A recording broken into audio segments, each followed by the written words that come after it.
Baik, kita mulakan hari ini hadis yang ke-50. Masih lagi kita punya tajuk iaitu babul wuduk. Baik, kita teruskan hadis 50. Boleh seorang baca? Silakan. Hadis 50. Okey, sila. Dari Aisyah, ia berkata, adalah Nabi SAW suka memulai dari kanan pada memakai kasut dan bersisir dan bersuci dan pada semua urusannya. Muttafaqun alaih. Ya. Jadi hadis yang ke-50, catatkan dulu. Hadis sah. Matan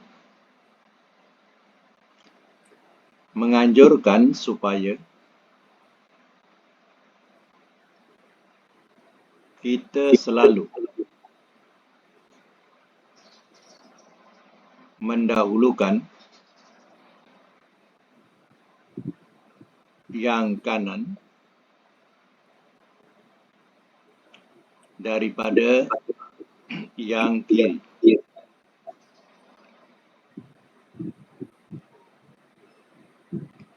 Yang kanan daripada yang kiri. Hukum sunnah dalam bracket kecuali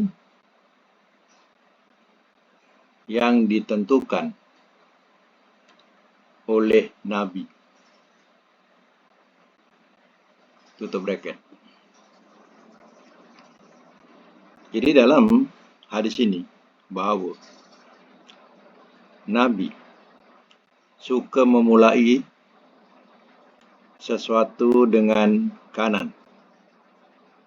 Pertama, memakai kasut contohnya. Ya, kadang kita lupa main masuk ya.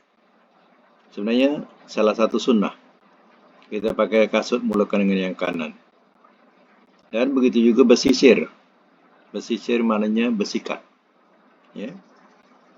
Dan juga dalam bersuci dan semua urusan. Jadi hukumnya semua sunnah kecuali ya. Itu sebab itu ada kecuali. Kecuali yang ditentukan oleh Nabi. Contohnya kita beristinja dengan tangan kiri. Ya. Mana yang ditentukan oleh Nabi, maka yang itu dikecualikan atau ditentukan oleh Nabi, maka itu kita kena patuh. Ya. Bukan sampai istinja pun semua urusan, sampai istinja pun kita gunakan tangan kanan contohnya, itu salah. Ya. Itu hadis 50. Ya. Artinya dalam wuduk pun ya kita mulakan dengan yang kanan baru yang kiri. Kalau anggota itu ada kanan kiri. Ya.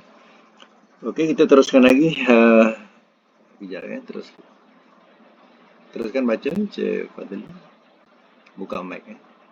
Okey, hadis 51 dari Abi Hurairah, ia berkata, telah bersabda Rasulullah SAW, apabila kamu berwuduk, hendaklah kamu mulai dari anggota kanan kamu. Dikeluarkan dia oleh 4 dan disyahkan dia oleh Ibnu Khuzaimah. Okey. Hadis 51. Catatkan hadis lemah.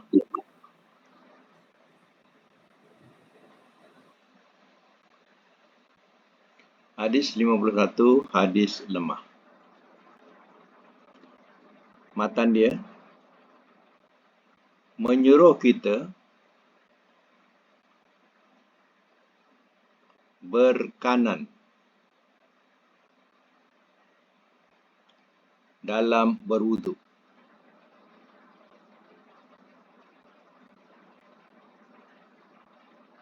Hukum sunnah.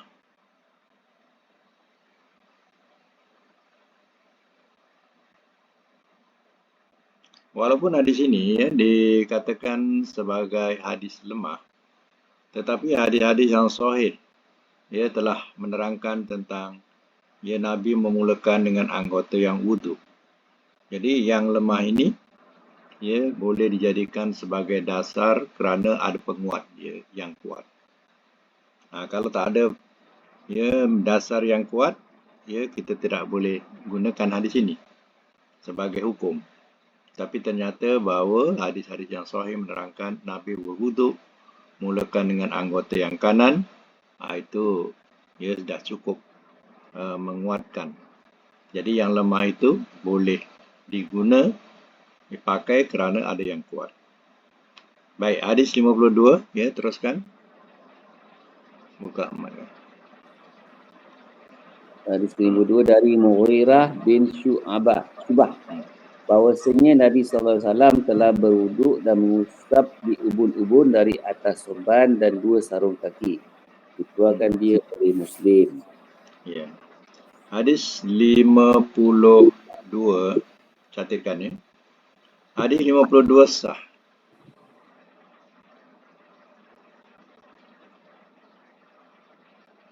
Matan macam-macam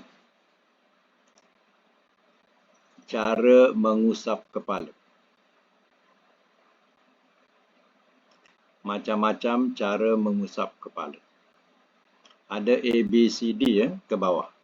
Ambil A dulu. A, mengusapkan kepala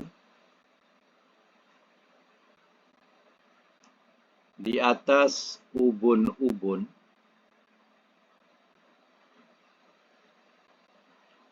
dan di atas serban.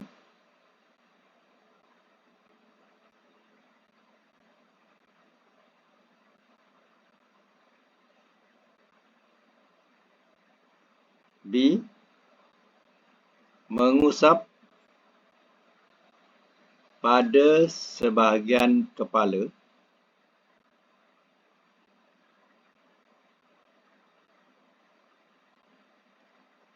dan disempurnakan di atas tutup kepala.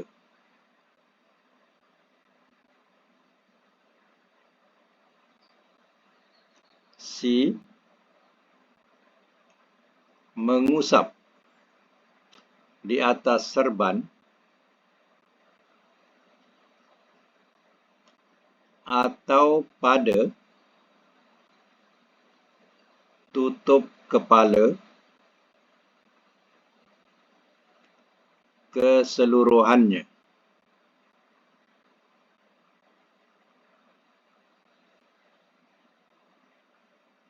Di waktu berwuduk,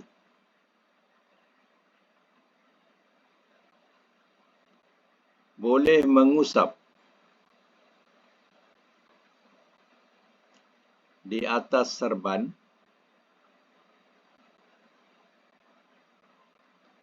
dan atas sarung kaki.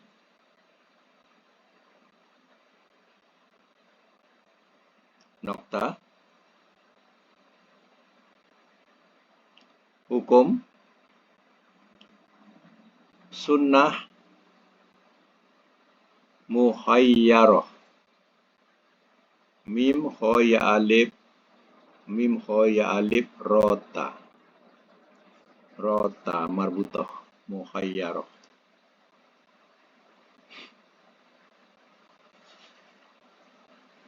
Muhayyarah ni mana boleh pilih. Boleh pilih mana satu.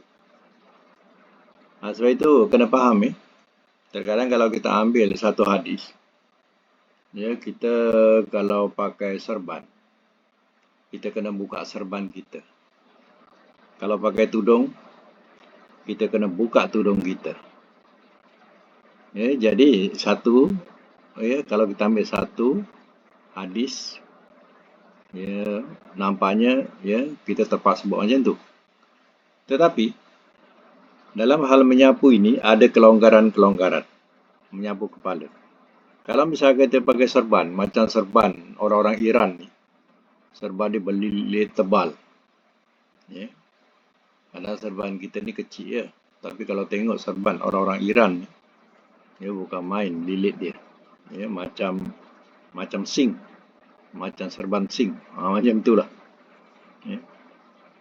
Jadi, mereka yang pakai serban macam tu, ada beberapa cara boleh. Boleh sapu terus atas serban ni. Sapu macam tu atas serban. Ya. Ataupun, ya, jolokkan sikit tangan ke ubun-ubun, jolokkan sikit tangan ke ubun-ubun, yang lain sapukan atas kepala.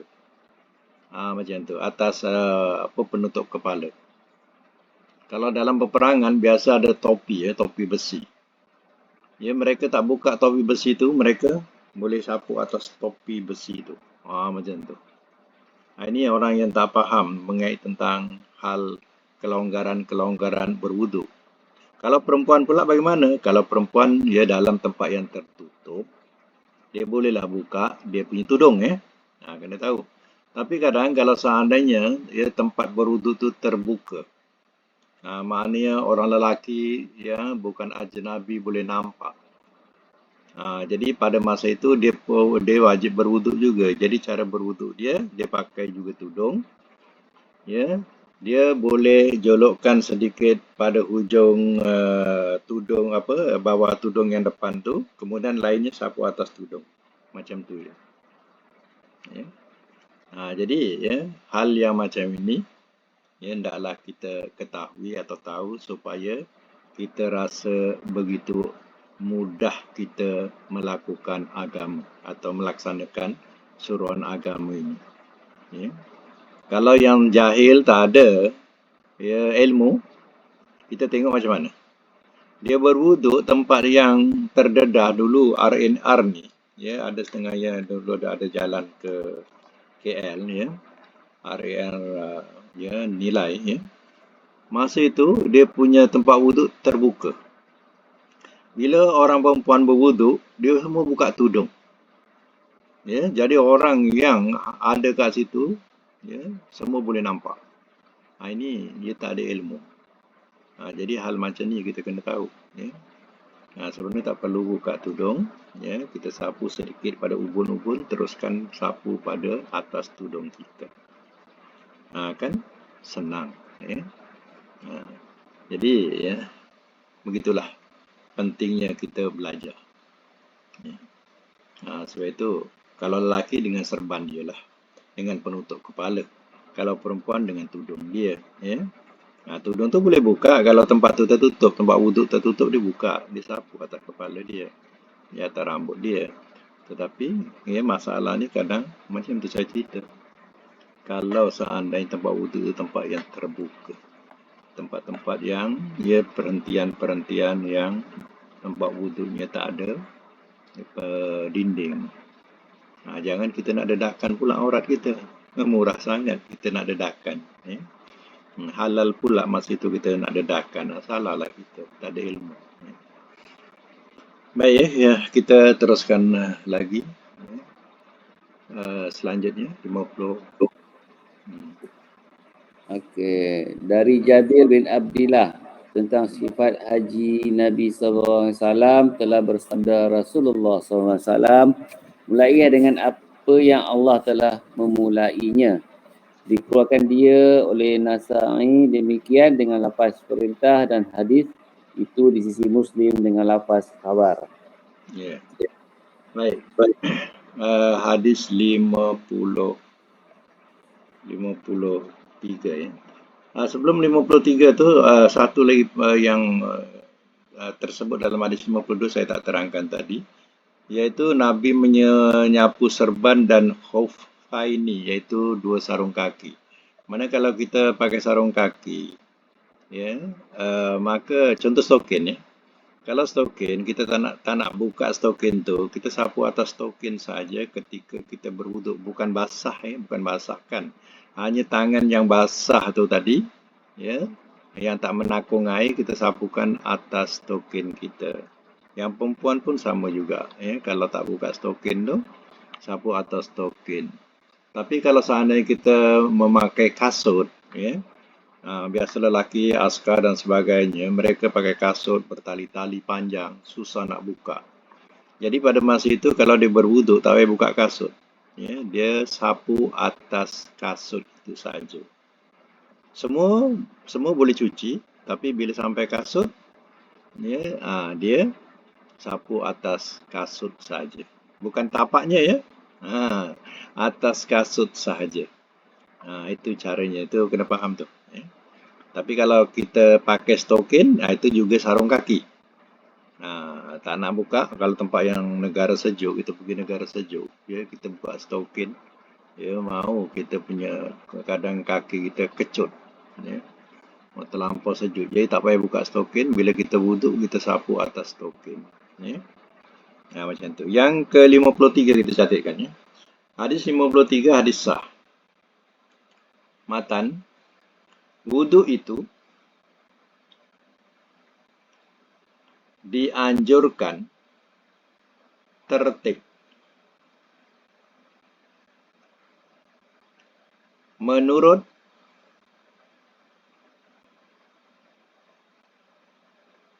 firman Allah surah Al-Maidah ayat 6.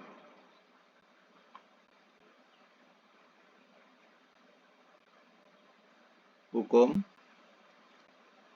wajib. Ya. Hukum pula wajib. Ya. Baik. Hadis ini disebut ibda'u bima bada Allahu bihi. Kata Nabi, mulakanlah olehmu dengan apa yang Allah mulakan dengannya. Jadi yang Allah mulakan itu ialah yang ada dalam Quran. Jadi cara wudu, ya, kita mulakan apa yang Allah mulakan. Maknanya tertib. Contohnya, basuh tangan daripada tangan sini ilal marafiq sehingga ke siku. Itu namanya tertib. Ya. Mulai apa yang Allah mulakan. Allah kata basuh tangan kita ni, ya, cuci tangan kita ini sampai ke siku, ya, ilal marafiq. Itu tertib. Jadi jangan melawan. Lawan kita daripada siku ke tangan. Ya, itu yang salah tu. Ya. Daripada siku ke tangan. Itu silap kita. Ya. Jadi daripada apa? Daripada tangan ke siku. Kita cuci ni daripada tangan ke siku. Kemudian yang kiri pun macam tu. Dan satu lagi yang dikatakan tertib tadi, basuh kaki daripada hujung kaki ke dua buku lali. Itu namanya tertib. Ya. Tapi kalau kita basuh main siram-siram daripada atas, itu tidak tertib. Jadi dalam Quran suruh kita, ya, basuh kaki ilal ka'baini sehingga dua buku lali. Jadi kena gosok daripada hujung jari-jari sampai ke buku lali. Ya, jangan main siram-siram sahaja. Ya. Jadi biarlah kita beramal tu berilmu. Kita beramal ada ilmu. Penting, ya. Ustaz nak tanya. Tadi yang hadis 52 tadi yang dua sarung kaki tu maknanya tak payah sapu kaki. Betul? Tak ada. Kaki tak payah, kita sarung kaki mana kaki kita tertutup.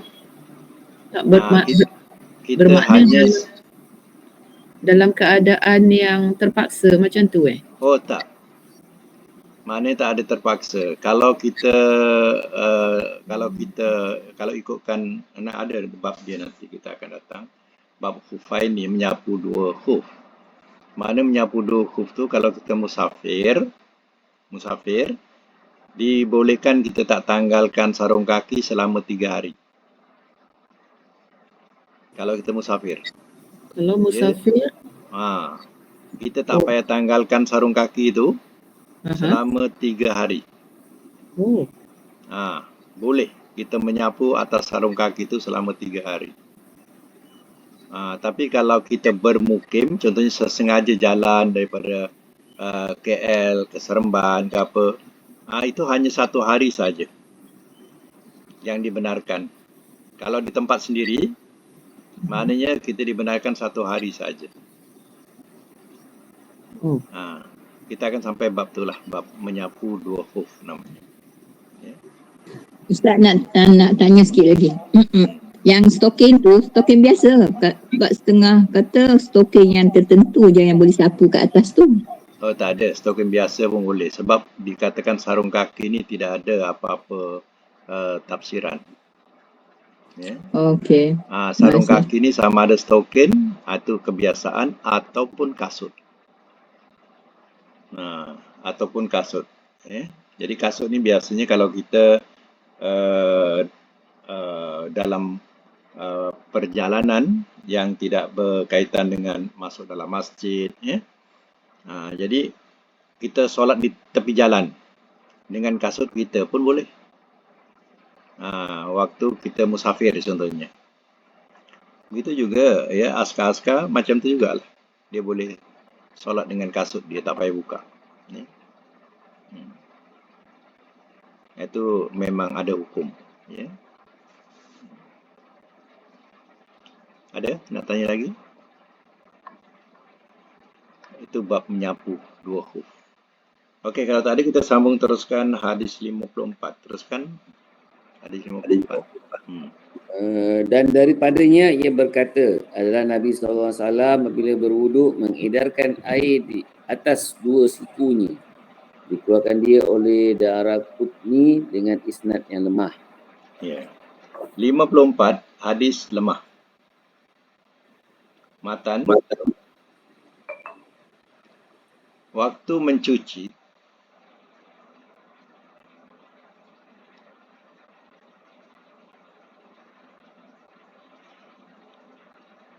mencuci tangan, Nabi memutar-mutarkan air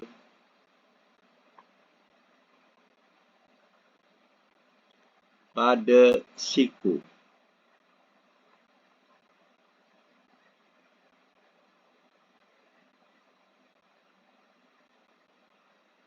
Hukum memutar-mutar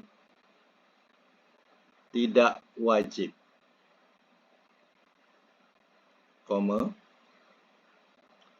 Meratakan air wajib. Jadi sambil kita menggosok, kita meratakan air itu, iaitulah yang wajib. Ya, sampailah ke siku. Lebih tak apa. Ya. Hadis 54 ya. Hadis 55 sambung. 55. Dari Abi Hurairah ia berkata telah bersabda Rasulullah SAW, tidak sah wuduk bagi orang yang tidak menyebut nama Allah pada permulaannya. Dikeluarkan dia oleh Ahmad dan Abu Daud dan Ibnu Majah dengan isnad yang lemah. Satu lagi. Hadis 56 dan bagi Tirmizi dari Sa'id bin Zaid dan Abi Sa'id seperti itu juga, berkata Ahmad tidak sabit tentang itu sesuatu hadis. Baik kita catatkan hadis 55 dan 56 sekali ya. Hadis lemah.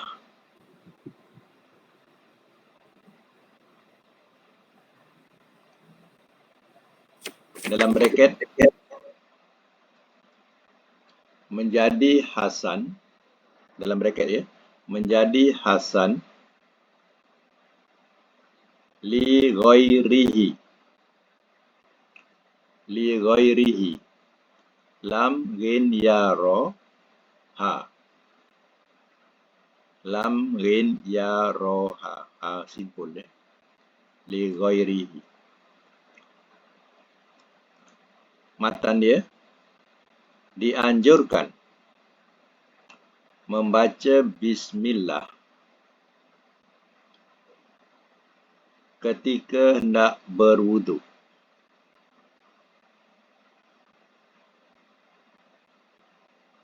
Hukum sunnah.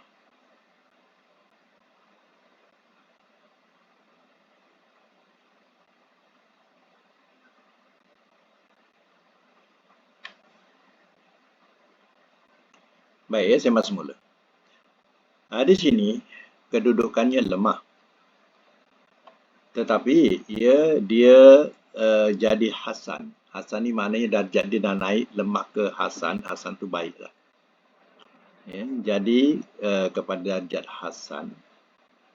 Li ghairihi mana kerana selainnya.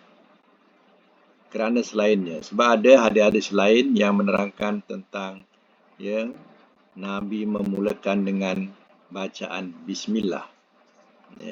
Setiap yang baik, Nabi akan mulakan dengan ucapan Bismillah. Jadi kerana hadis-hadis li ghairi mana kerana selainnya, ada hadis-hadis lain, maka hadis lemah ini dia menjadi hasan. Ini maknanya jadi boleh dipakailah. Darjat hasan tu bukan dhaif. Kemudian artinya sunnah kita membaca bismillah ketika kita berwudu. Mana ketika kita berwudu, basuh tangan tu, basuh tangan tu, kita bacalah bismillah. Niat dalam hati, saja aku berwudu kerana Allah Ta'ala. Niat dalam hati. Biasa kita lafaz. Lafaz tu bukan niat sebenarnya. Niat tu fil qalbi. Niat tu dalam hati. Yang betul dalam hati kita niat saja aku berwudu kerana Allah Ta'ala. Itu dah niat dalam hati. Tak payah nak dilapaskan. Nawaitu rafa'al hadasil asghari. Tak payah dilapaskan. Niat kita dah dalam hati kita. Yang kita melakukan perbuatan wudu. Jadi dalam hati kita niat wudu lah. Saja aku berwudu kerana Allah Ta'ala. Kita wudu. Itu. Baik, kita teruskan lagi hadis yang ke-57. Silakan.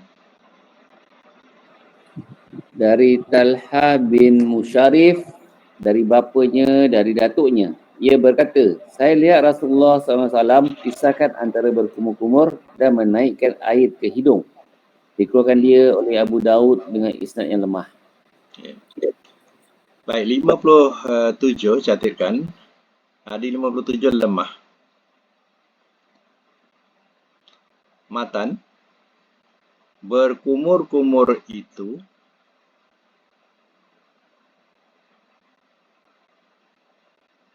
dengan air tersendiri,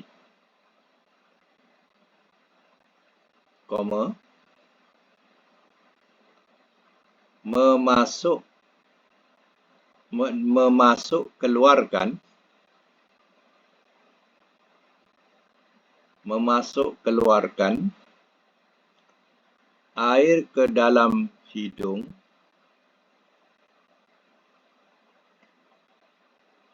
juga sendiri.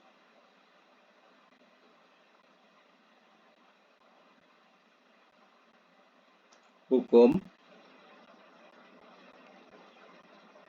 sebab tidak demikian.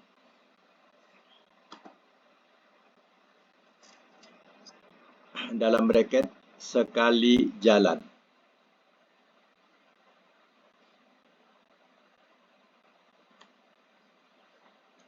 Baik, hadis yang kita baca ini adalah hadis lemah. Hadis yang lemah. Jadi dalam hadis ini, kita memisahkan antara berkumur-kumur dan menghisap air ke hidung. Dalam kita berkumur-kumur, lain, hisap air ke hidung, lain. Jadi hadis ini dhaif. Hadisnya lemah. Yang sahih apa? Yang sahih boleh kumur-kumur kita masukkan air ke mulut sambil masukkan sedikit air ke hidung. Sekali. Maknanya dilakukan sekali jalan lah antara berkumur-kumur dengan masukkan air ke hidung. Bukan berasingan. Itu hadis yang kita jumpa nanti pada hadis selanjutnya. Kita jumpa yang dikatakan sekali jalan. Baik, ini bergantung pada kesehatan masing-masing. Kalau seandainya memasukkan air ke hidung itu mudarat, menjadikan resdung, menjadikan sakit hidung, maka itu tidak wajibkan atau tidak disunatkan padanya. Cukuplah berkumur-kumur. Kalau yang tidak ada timbul penyakit demikian, sehat, dia masukkan air ke hidung, itu tidak mengapa. Itu kelonggaran-kelonggaran yang diberikan. Baik, ya kita teruskan lagi hadis 58. Okey. Hadis tentang sifat wuduk. Kemudian Nabi SAW berkumur-kumur dan membersihkan hidung 3 kali. Iaitu ia berkumur-kumur dan membersihkan hidung dari tangannya yang ia ambil air dengannya. Dikeluarkan dia oleh Abu Dawud dan Nasai. Ya. Hadis 58 hadis sah.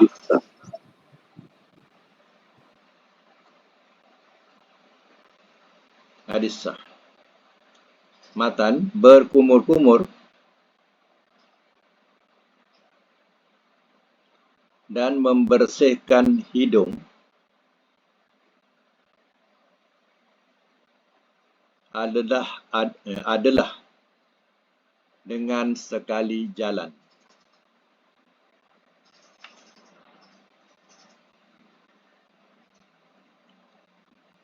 Hukum sebagai satu ketentuan.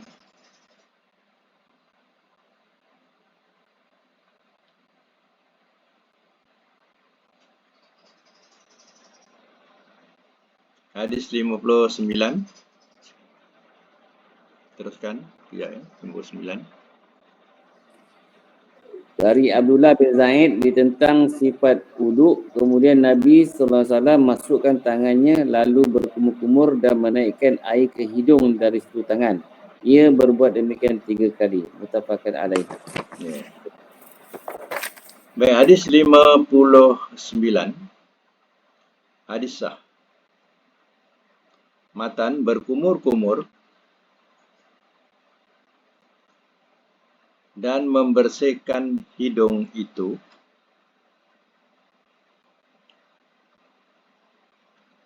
sekali jalan.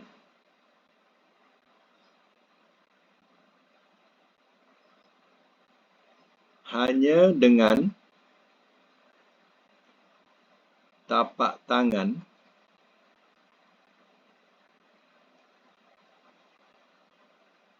berbuat begitu 3 kali.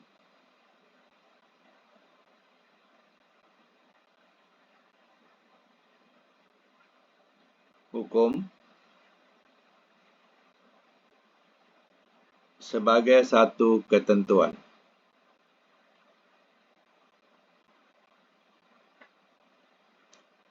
Jadi hadis-hadis yang sahih menerangkan bahawa ya Nabi berkumur-kumur dan masukkan air ke hidung ya dengan ya tapak tangan, yang mana kedua tapak tangan tadi memasukkan air ke mulut dan juga ke hidung. Ya. Dibuat begitu ya 3 kali. Jadi yang sahih demikian, tapi yang tak sahih tadi iaitu katanya berasingan, yang sebetulnya ialah sekali jalan. Okey, hadis seterusnya hadis yang ke-60. Sekejap ya, hadis yang ke-60. Dari Anas, ia berkata, Nabi SAW melihat seorang yang di kakinya tidak kena air sebesar kuku. Lalu ia bersabda, kembali dan baguskanlah wudukmu. Dikeluarkan dia oleh Abu Dawud dan Nasai.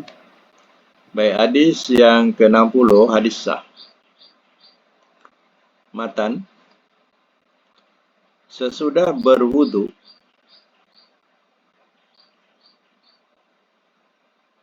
kalau ada anggota yang tidak kena air,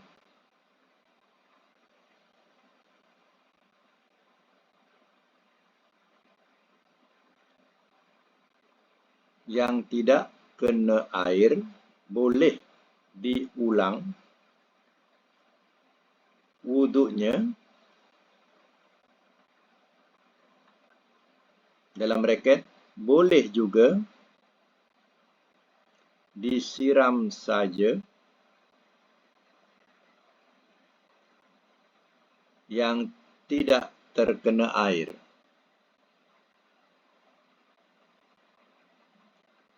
Tutup braket.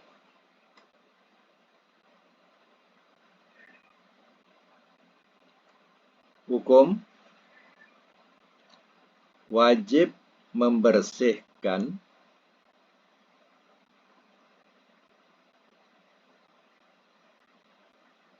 bracket meratakan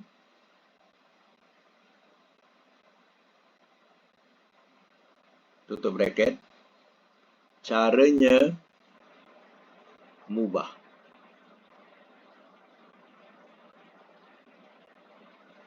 Caranya apa Ustaz tadi? Mubah. Mubah. Mim, ba, alif, ha.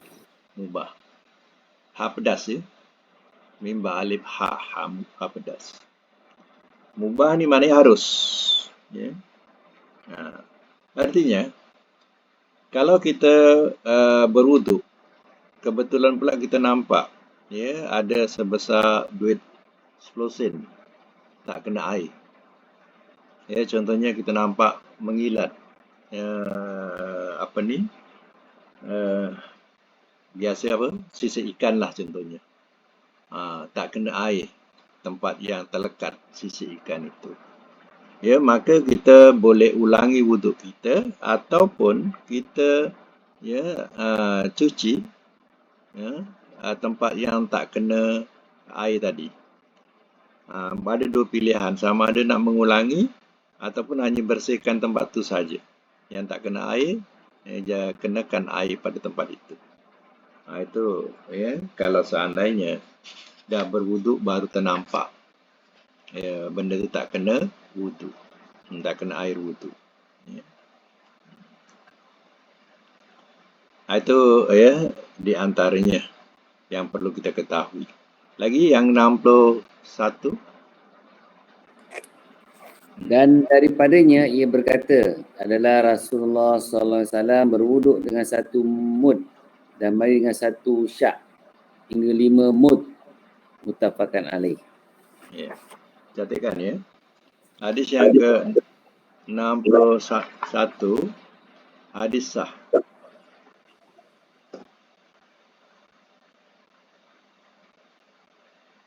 Hadis sah. Matan boleh berwuduk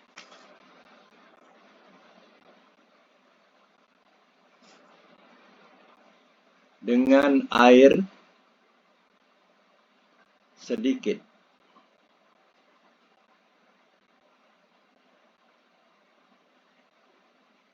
Bracket sedikit mungkin.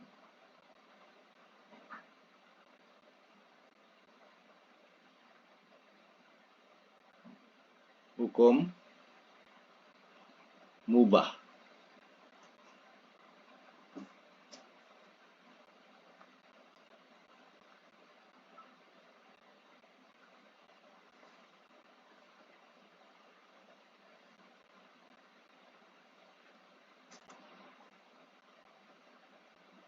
Baik ya. Ini ukuran yang paling mana paling sedikit lah.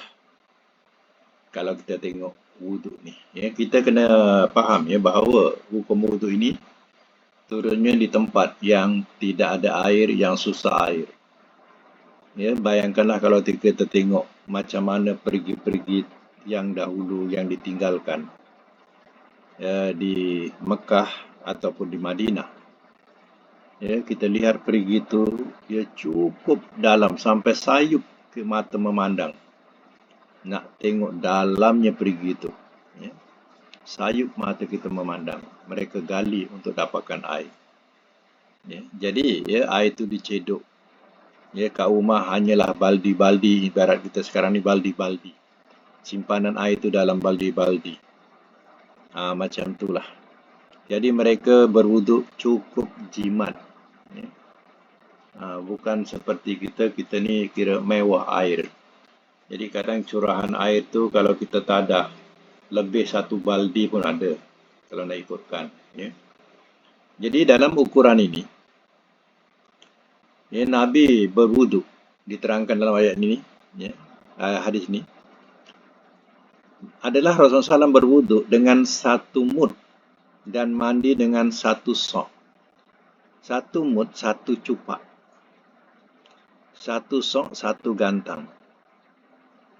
Ya, mud tu cupak.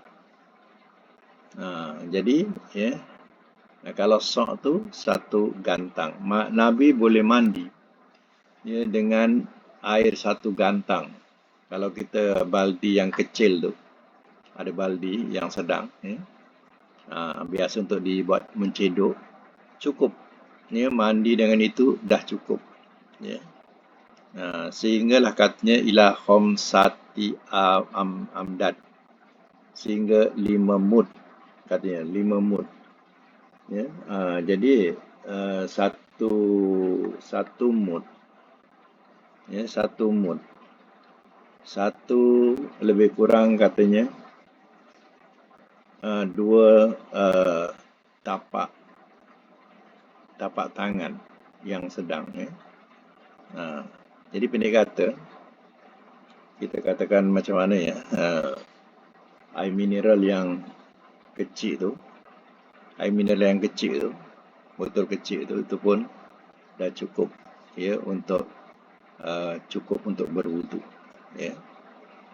Ataupun satu mangkuk ya, satu mangkuk ya. Jadi satu mud dikatakan ya satu cupak ya. Satu cupak tu lah, kali dulu cakap cupak ya, sok ni gantang ya. Kalau satu gantang kalau ikutkan ukuran ya, 12 tin susu cap junjung. Dulu cap junjung, tin susu cap junjung. Sekarang ada tin susu FN tu besar, yang tinggi ya, tapi bukan yang sedang tu. Yang sedang tu 12 tu, kita ukur 12, itu maknanya satu sok, satu gantang ya. Jadi kalau satu gantang ada 4 mud ya. 4 mud ya. Satu mud tu ya, itu dikatakan sikit sebenarnya satu mud ni ya. Ukurannya sikit sangat, atau dikatakan 6 ounce ya. Macam itulah. Artinya pegangan kita bahawa kalau satu mineral kecil tu, kita boleh jadikan dia sebagai wudu ya. Kalau dah tak ada air, maknanya kita perlu berjimat-jimat. Satu mangkuk ni pun kita boleh jadikan sebagai air wudu. Jangan kita fikirkan air jatuh je, tak jatuh nanti ya, tak sah kita punya wudu. Itu bayangan kita, sebab bayangan kita ni, kita hidup dah ada paip, air tu jatuh ya. Kita tak teringat bahawa asalnya ya, turun wudu ni, mereka cedok tangan dalam bekas. Ya. Macam tu. Jadi ya, tidak ada istilah mustakmal selagi dia tidak berubah. Baik, kita teruskan lagi yang akhir pada bab wudu ini. Silakan. Yang akhir 62. Dari Umar, ia berkata, telah bersabda Rasulullah SAW, tidak seorang daripada kamu berwuduk, lalu ia sempurnakan wuduknya. Kemudian ia berkata, yang artinya, aku mengaku bahawasanya tidak ada sebarang Tuhan yang layak disembah, melainkan Allah sendirinya. Tiada sekutu baginya, dan aku mengaku bahawasanya Muhammad itu hambanya dan pesuruhnya. Melainkan dibukakan baginya pintu-pintu syurga yang 8, dan ia bisa masuk di mana saja ia kehendaki. Dikeluarkan dia oleh Muslim dan Tirmizi, dan ia tambah, hai Tuhan, jadikanlah aku dari orang-orang yang bertaubat, dan jadikanlah aku daripada orang-orang yang bersih dari dosa-dosa. Catatkan hadis 62 ya. Hadis 62 ya. Yang Muslim, tulis, yang Muslim sah, koma, yang Tirmizi mutarrib, Mutorib. Mim to roba. Mutorib.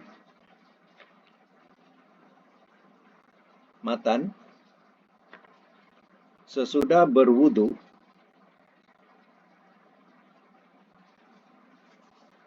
dianjurkan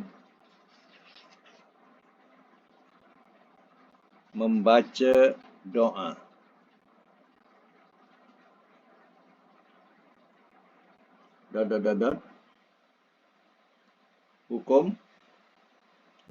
Hukum sunnah.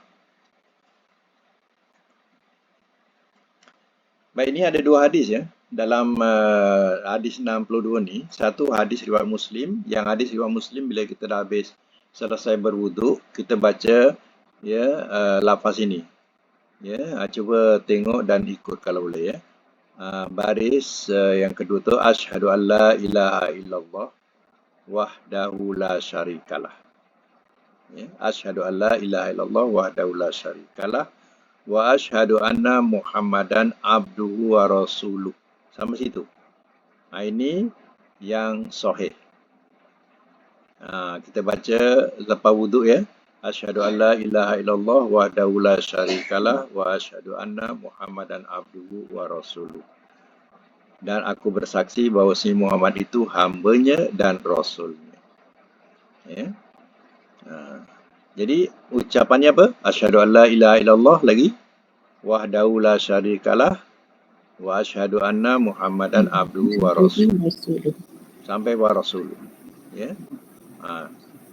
Dalam hadis sahih ini diterangkan ila putihat laul abwabul jannati samaniyah. Melainkan dibukakan untuknya pintu-pintu surga yang 8. Yadkhulu min ayyaha sya'a. Ya, dia masuk di mana saja dia mau. Ada 8 pintu. Mana yang nak masuk silakan. Jadi terkadang ya hal-hal macam ni kita tak tahu betapa besarnya dia punya ganjaran atau faedahnya. Sedangkan kita baca ya, kalau kita sempurnakan wuduk, kita baca 2 kalimah syahadah yang diterangkan di atas tadi itu, ya, itu dah membukakan pintu-pintu syurga. Kemana saja pintu mana kita nak masuk, masuklah. Ini yang sahih. Yang mutarib, ya, wa Tirmizi dan Tirmizi pula, ya, zada, wa zada menambah. Allahumma ja'alni minat tawabin wa ja'alni minal mutatahhirin. Ini mutarib, dia tidak masuk dalam sahih, ya. Catatkan apa dia mutarib. Ya, catatkan ya. Hadis yang goncang. Buat nota ya. Hadis yang goncang tidak dapat diputuskan mana satu yang dapat dipakai. Seperti satu hadis dengan 2 jalan rawi yang berbeza-beza.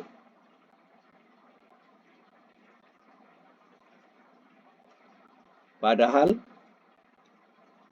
dia juga yang meriwayatkannya.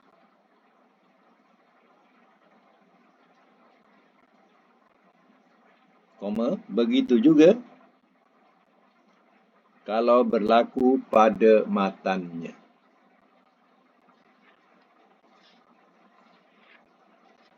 Itu makna mutarib.